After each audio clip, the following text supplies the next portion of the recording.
Okay, so let's see here. Malik Jacobs, you asked, do you think if it came down to it, more white people will stand up against their own racist counterparts?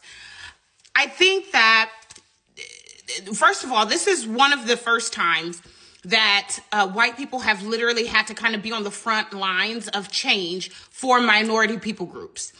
And there is nuance to thinking like a part of a collective that is the minority. The first time that white people kind of woke up and began to speak out about racial injustice was Emmett Till, 1955.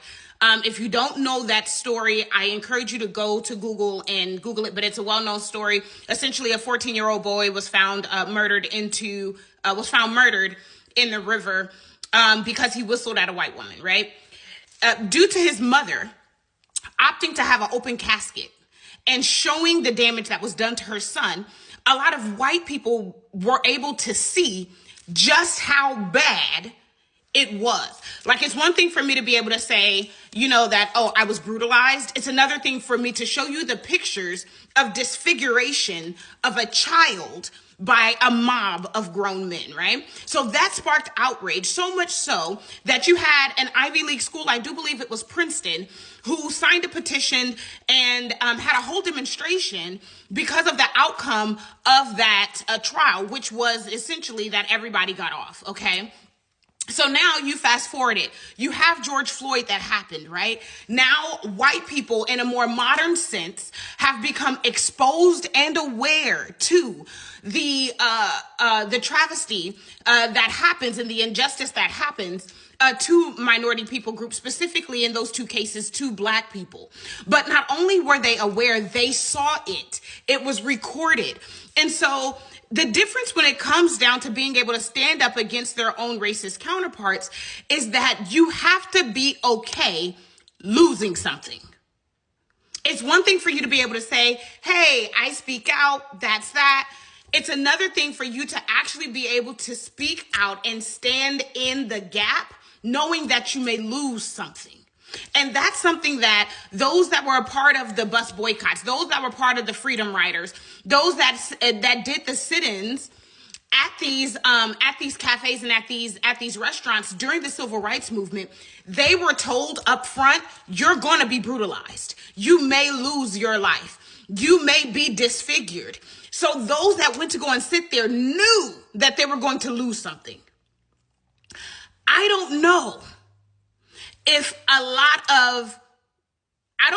of white people are willing to pay the price for standing in the gap for another people group.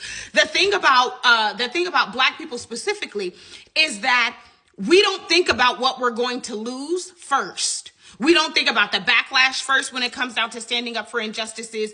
We don't think about how are we going to protect kind of our own. And it's because we're fighting for our own for the most part. And even when we're fighting for others, right? That's why when you see Black people that are standing up for somebody or speaking out for somebody, the first thing that crosses our mind is the fact that this is wrong.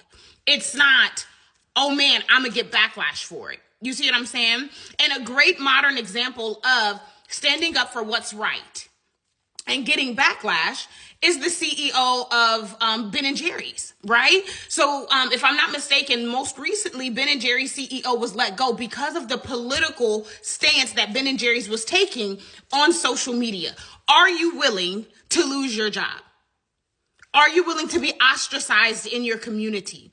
Are you willing to no longer be able to go to the country club? Are you willing to no longer be invited to those parties? Are you willing to no longer be welcome in those spaces? Are you willing to go into spaces where people are whispering about you because you're speaking bad about X, Y, and Z? You currently have an administration that is literally targeting people that are not in agreement and that are speaking out against this administration. They're targeting them legally. Are you willing to do that? Are you willing to be uncomfortable? That is the question. And that's a question that I cannot answer. Because on one end, even with a lot of the legal battles that the current president is going through and has been through when he was not president, there were a lot of judges that should have pulled the trigger and put him away. They did not. right? There is no precedence for giving the type of leniency on sentencing after being convicted of 32 felonies. I have never seen it. Not, oh, I'm going to hold off until after the election. That has never happened. And that's a question that I'm not able to really answer, because as a person of color, I stand up for justice immediately. And then whatever's lost is lost. But you have to understand that whatever is paid in the act of seeking justice for everyone yields return to everyone, because it changes the outcome of how future instances could occur, how future interactions can go about. Like, it's worth the payment. And Black people everywhere can say that it's worth the payment. The payment that was paid during the civil rights movement has gotten us the rights that we have right now. But I'm not sure that white people would see it the same, because Black people had to give up their families. We had to give up our homes. We had to give up our communities.